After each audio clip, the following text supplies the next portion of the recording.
Sunday. Happy lunch. So, anong lunch natin dyan? So, magandang araw po sa ating lahat, sa ating mga new viewers. I welcome sa ating mga suki. Pasok mga suki. Ayan, sa mga solid everything nice at Mitch Circle and Love. Thank you sa inyong support sa aking channel. Sa mga hindi nag-i-skip ads, maraming salamat po. Ayan, sa mga nakikiisa, thank you po sa inyo. Ayan, thank you all for your support on my channel. I love you all from the aorta to the apex of my heart. Sagad na natin hanggang stomach. So sit back, relax, and enjoy. Ako na ang bahala sa iyo, Beshi. Basta huwag ka lang mag-skip ads, charis. Ayan, sa mga ating kapwa kunars. Ayan, sa mga kapwa nating nurses dyan, hello po sa inyo. Madami din pala tayo mga nurse plantita, o diba? Pampatanggal kasi natin yan ng stress. Diba? Pag na-stress tayo sa hospital, o diba? Itingin ka lang talaga sa mga halaman mo talaga. Ang ganda. So, ayun. Ano pa ba ang aking sasabihin? So, ayun, welcome po at everything nice at Mitch. At totoo po dito is everything is nice and succulent love. Ayun. So, mag-health awareness tayo. So, ang maganda nating health awareness. So, nitong mga nakaraan, maraming case namin is appendicitis. So, marami kami, inoperahan na appendicitis. Kasi, appendectomy, syempre, tinanggal yung appendicitis. So, para maging aware na din kayo, so, alam ko, ang mga alam nyo kung bakit nagkakaroon ng appendicitis ay patatawa kayo sa mga sasabihin ko. So, una, bakit i-describe muna natin yung kung yung appendix. So, nasaan ba yung appendix? Nasa lower, dito sa ating abdomen, sa lower quadrant ng ating abdomen. Ayan. Naka-attach siya doon sa ating large intestine, sa malaking bituka. So, bakit namamaga yung ating appendix? So, alam ko, ang mga sabi-sabi, ayan, matatawa kayo dito, di ba? Ang sabi, kapag naghiwa ka ng kamatis, kinokolekta ng appendix yung mga buto. Di ba yan? Tapos, yung isa pa, pag tumalon ka daw, pagkakain mo, ay magkaka-appendicitis. Mamamaga daw yung appendix mo. Di ba? Yan yung mga sabi-sabi. So, ayan. So, ang appendix po natin is nagko-collect ng bacteria, virus sa ating digestive tract. So, sinasabi na isa din sa mga reason is kapag na-block ng large intestine or ng poop, dumi mo yung iyong appendix, mamamaga siya.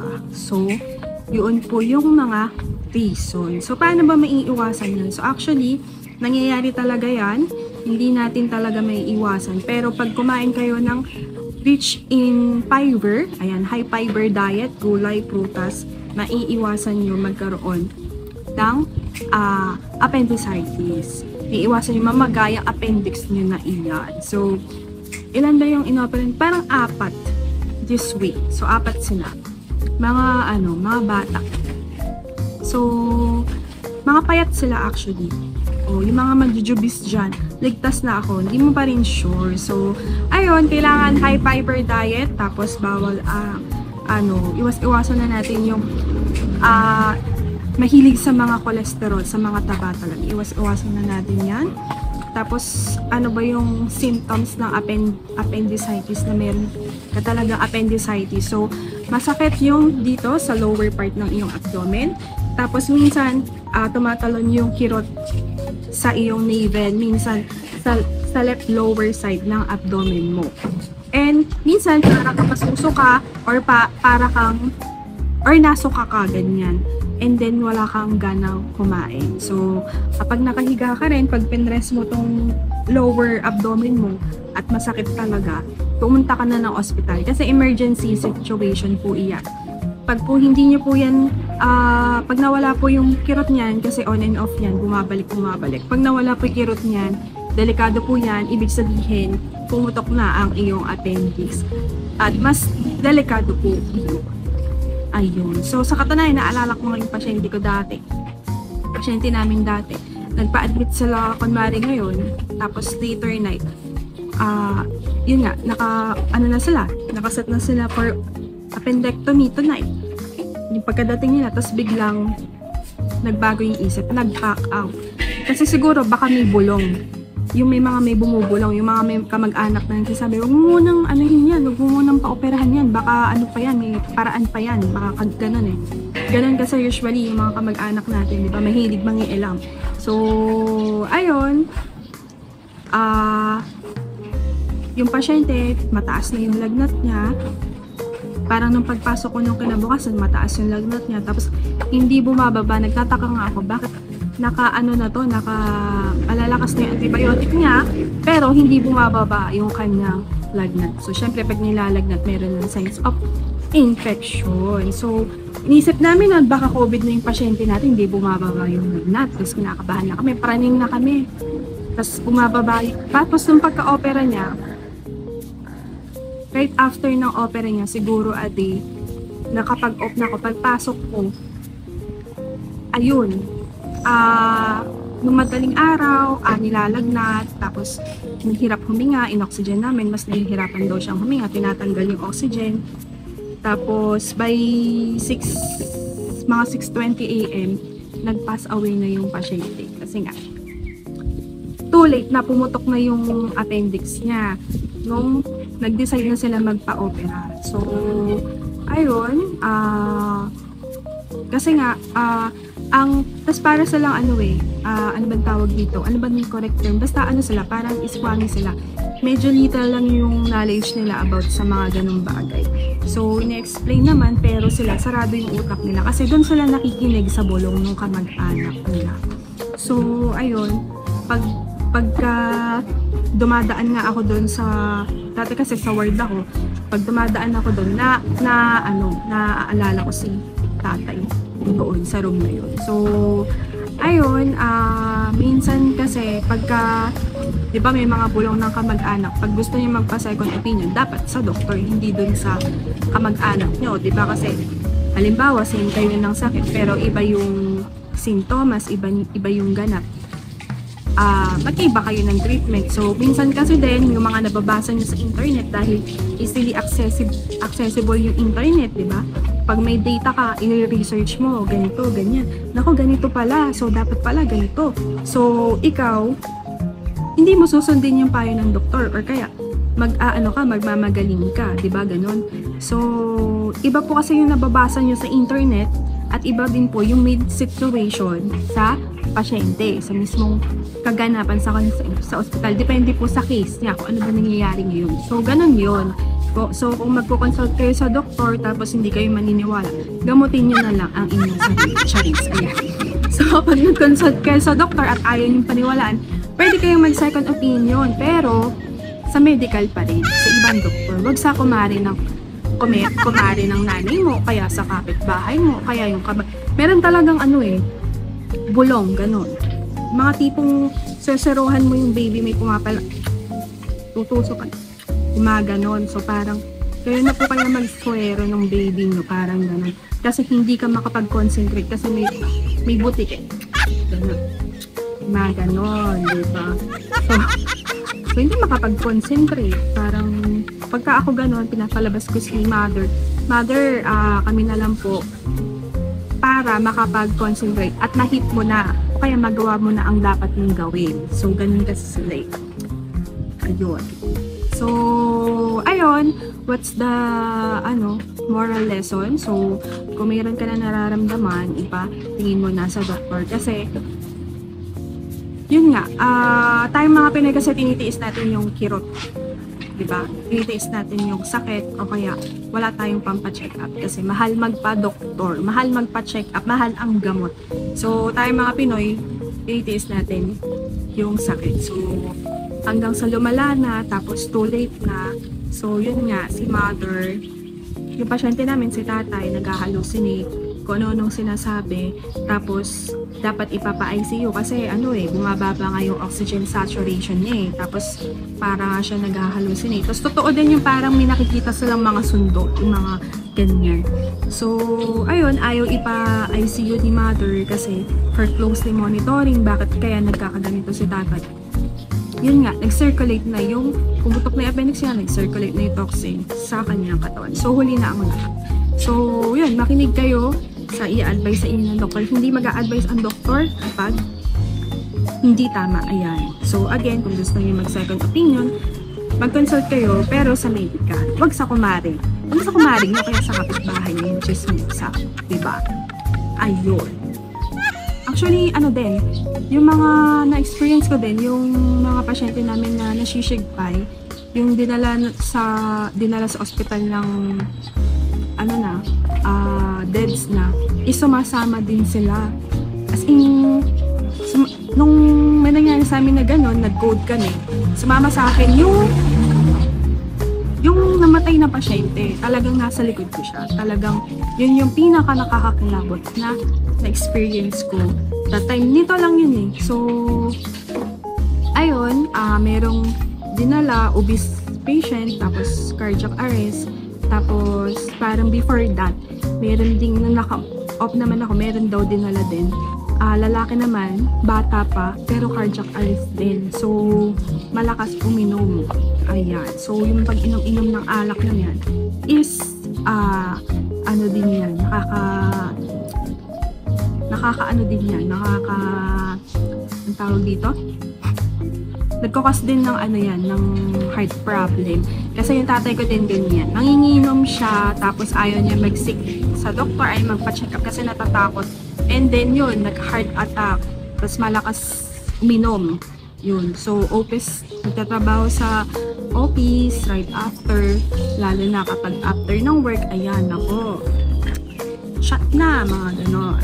So, ingat pa rin kayo. Tsaka sa mga pinupulutan nyo, baka high cholesterol yan. Yes. Ayan. Mag-ingat sa kinakain. At tsaka wag puro inom-inom, diba? Ayan. So, ano? So, ano din? Kailan ba yun? Wednesday ba yun?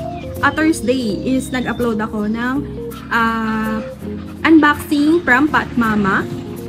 So, actually, nauna pa yun kesa dun sa isa. Kasi yung isa yung 3 box tapos may mga plants. Ayun, nag-update ako. Tapos pinasilip ko lang yung mga succulent ko. Tapos, ayun, hindi ko naman po tinatago yung succulent ko.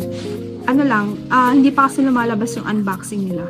Kaya, hindi ko mai-direct ang salipan nyo to, tingnan nyo to, gano'n. So, sorry na. Pero, ayun, ayoko din talaga mag-flex ng succulent. Kasi pagka pineflex, nasishigpay.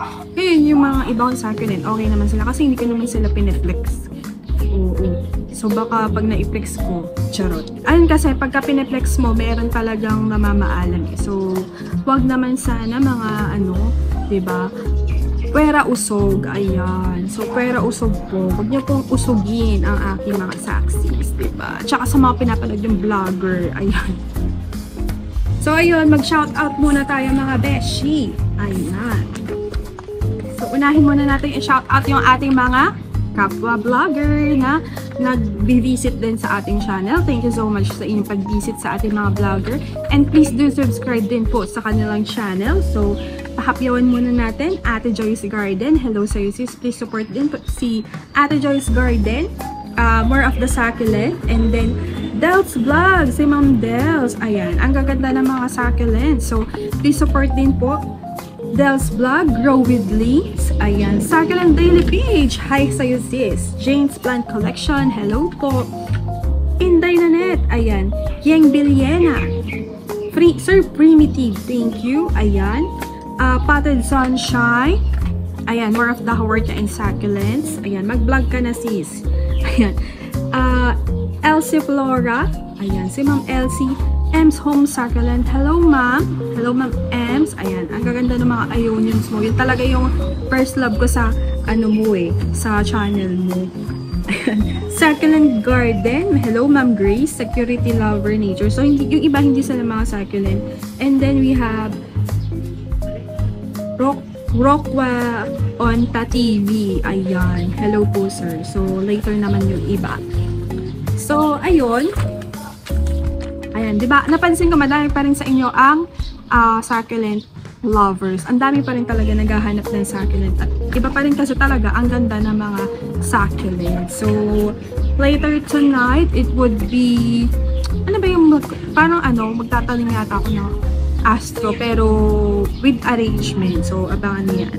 Later tonight at 7 p.m. Ayan. Sa mga bagong viewer, everyday vlog at 7 p.m. Minsan, 12 noon. So, ito si Murasaki. Ito yung kapatid niya. Si Snow Peach. Kasi may Peach Snow eh. So, meron din akong Peach Snow. Andito siya. Andito siya. Ayan. So, magkapatid po sila. Ayan. Ayan, nahulog. Ayan. Magkapatid sila actually. So, si Murasaki, mas bilog yung kanyang, yung kanyang leaves. Si Snow Peach ay mas tules yung kanyang, yung kanyang rosette.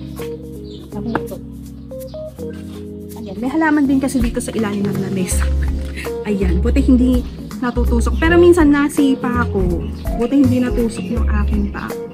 Ayun. So, abangan nyo din yung ating, yung ating mga susunod na unboxing. So, abangan nyo yan. And, siguro na-flex ko na yung mga unboxing ko ng succulent, magsasabi ako ng mga succulent na mabait dito sa Lowland. Yun na lang yung bilhin nyo para hindi masayang yung pera nyo. Huwag muna kayong ng ibang success kasi ayun, pansin ko ang dami pa rin succulent lover kahit na ang hirap nilang intindihin kasi tricky talaga sila eh. Mamali ka lang ng dileg, ayun na. So, I advise you guys, mas madali pong maghabol ng dehydrated kesa sa overwatered. So, ayun, yun na yung mapapayo ko. Pwede kayong magdilig konti-konti lang. Yun, moist lang. Just to, meron lang silang enough water. Lalo na ngayon, papasok na ang summer. Ayan, sa mga astro lovers, ayan. So, sana napanood nyo yung pollination. Meron doon yung pinaka-close-up. Ang ganda kung napanood nyo. Madali lang naman mag-pollinate and thank you sa mga tumutok sa pagpo-pollinate ng astro. Ayan. So, ang cute. And sorry din sa mga nabubudol natin sa ating mga collection. Kasi nga, maganda naman talaga. Pag nagsabi ko na maganda, nag-recommend sa inyo, maganda nga talaga kasi. So, ayun, sa astro, mga astro lovers at magiging astro lovers, mabait sila sa Lowland, tsaka hindi sila mahirap pakisamahan. So, nandito yung mga turtle na astro. Yung isa parang may kumagat. Talagang sa turtle astro ko, parang may kagat siya. Ayan, sino kaya ang kumagat?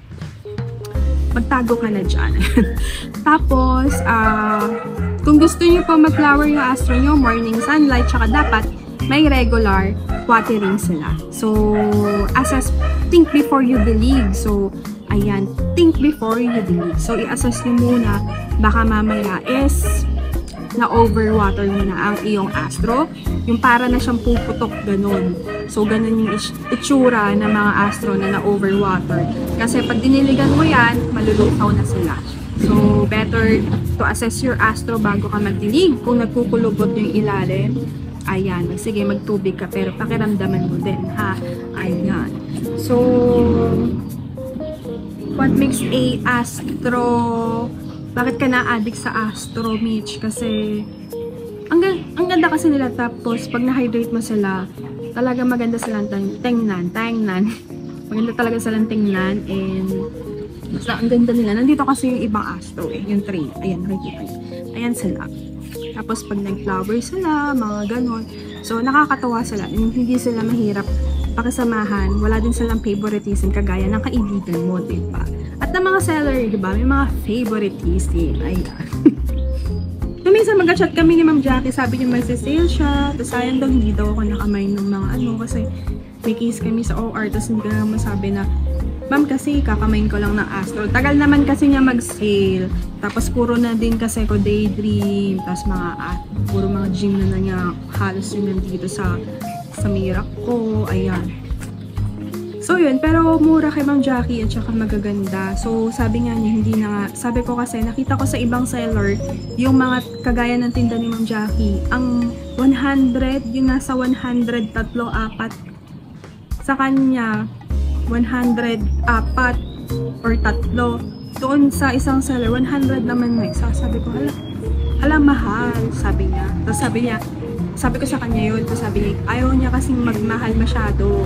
Baka daw,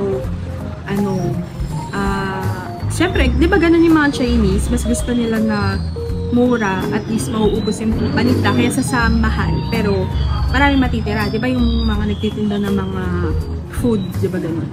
Parang mura, mauubos, kaya sa mahal ka magtinda, madaming matitira. Di ba ganun? Ganun sila. So, ayun. Yun nga, more unboxing and repotting vlogs to come. And, abangan nyo yung ating organic na fertilizer and fungicide and insecticide. Abangan nyo yan. Grafted cactus. Eto na, Ma'am Susan. Ayan. LS classmate. Ayan. Ma'am Susan, sa March 11 na, yung minimithi mong grafted cactus care tips. Ayan. So, abangan mo yan. Tapos, nagda-graft nga pala ako. Mukhang successful naman. So, later, papakita natin. Nandoon kasi sa may rack. Tapos, yung rack ko, inaayos ko pa. So, may mga pasilip din naman ako dyan sa mga shorts. So, isa-show ko yan sa inyo sa susunod. Siguro mga April, gano'n. So, yan. Shout out ulit tayo. Ayan. Sa mga, mga vloggers. Huwag kayong mag-alala yung mga commenters, likers. Later kayo, stick around. Ayan. Big Tomato, Anit Garden, More Green, Elmer Baco, Lord Margate, Enoy. Ayan. O diba, hindi ka naman mag-intindihan. Surya Garden, Know With Me, #garden, Happy and Philosophic Joy Cat. O diba, nabubulol-bulol pa. Mahatma Gandhi. Ayan. Hindi ko naman naintindihan yung sulat ko. Ayan, Addicted to Succulent, Tons Bay Vlogs, Board Nature, Cooking with Banu. And then yung isa ay hindi ko mabasa. Magkagagod ko lang, basta siya na yun. So, ayan. Abangan nyo po yung ating unboxing and yung mga tips pa natin sa ating mga succulent. Ayan. And then next, ayun, so, abangan nyo yung aking astro arrangement. Ano yan? At saka yung mga ano pa ba? Yung mga unboxing natin, yung mga new collection natin. Abangan nyo po iyan. So, ayun, shoutout na natin yung mga likers, commenter. Ayan, ang inuna ko sa, sa masipag na mag-comment sa YT. Ngayon naman, I see. Ayan, si Sis Cloud Bautista, o diba? Ang sipag mag-comment sa shorts, diba? Bawat shorts talagang may si madam, may si sis, may comment, ayan. So talaga ding, alam ko nanonood din talaga ng vlog ko kasi talagang bawat sinasabi niya. So, ayan, hello sis Cloud Bautista, thank you sa iyong support sa araw-araw, diba? Wapak. Ayan, Ma'am Bibelin Nazarita, isa ka pa, ayan. Bardagulan lang ang ganap namin ni Ma'am Baby, ayan. Pasensya na kayo sa ingay ng aso sa kapitbahay, ayan. Sir Gerald Maon, hello po.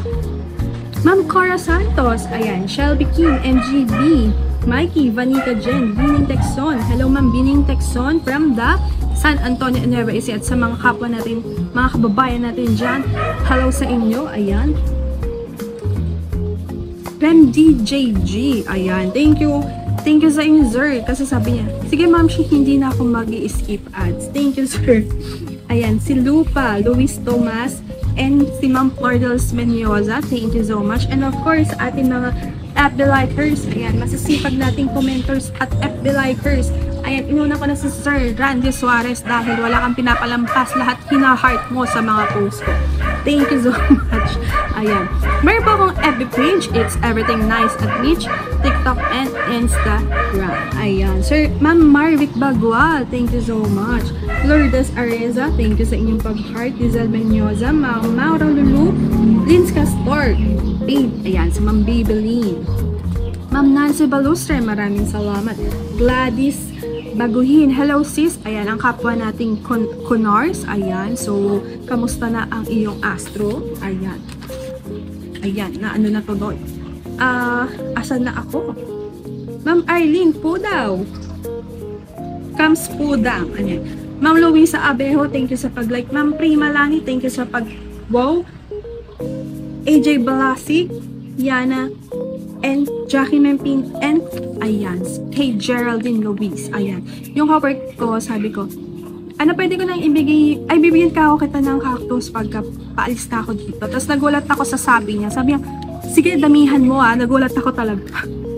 Gusto talaga ng cactus, ayan. Tapos sabi ko, ano kaya pag binigyan ko ng cactus, alagaan niya? Ay, baka hindi niya maalagaan yon, sabi niya yung ganun. Parang gusto niya sabihin, sa akin mo na lang ibigay, ganyan. Tapos yung nagpa-parlor ako, kasi habang kinukulayan niya yung buhok ko, nakikita niya kasi, nagmamain ako sa live. Oo, diba, nasa parlor, nanonood ng live sale. Tapos, ano yun ma'am, cactus, sabi niya. Opo ma'am, sabi kong ganyan. Tapos, sabi niya, maganda daw yung transformer, sabi niya. Kasi yun yung naka-flex na nakita niya. Ay, maganda yan ma'am, sabi niya. Oh, meron nakakong nito Tapos sabi niya, ganyan, mahilig nga rin siya sa mga cactus. Sige ka ako, pagka bibigyan kita. So, ayun, pinapa-well-rooted ko pa kasi sila. Pero idadaan ko kay ate. Sabi ko, sige, bibigyan kita ako ng cactus. Ayan. So, ayun, wala na kayo nakalimutan i-shoutout. Wala na po. Ayan. So, ayun, let's go at magpasilip na tayo ng ating mga succulents. So, ayan, more flex na tayo ngayon and sana itapusin nyo ang ating vlog.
ayan, dito na po nagtatapos ang ating vlog. And thank you sa mga tumapos hanggang dulo nitong aking vlog today.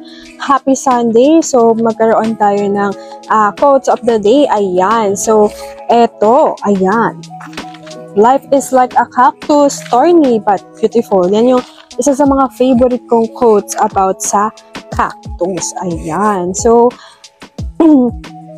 ayan. So, totoo na ang buhay natin is parang cactus. Maraming paghihirap na pagdadaanan. Pero, yan ay para sa atin, sa araw-araw, para maging mas matatag tayo at mas maging strong. So, dumaan ka man sa hirap, at least napatatag ka ng iyong pinagdaanan. So, ika nga walang ibibigay sa iyo ang Panginoon sa anumang hirap na pagsubok. Basta kasama mo sa Lord ay kayang-kaya natin yan. At kung ano man ang adhikain mo sa buhay, kung ano man gusto mo mag-vlog or kung ano man, i-push mo lang yan. So, go, go, go. Basta wala kang ginagawa. Fight, fight, fight. Adya, eka nga. Ayan.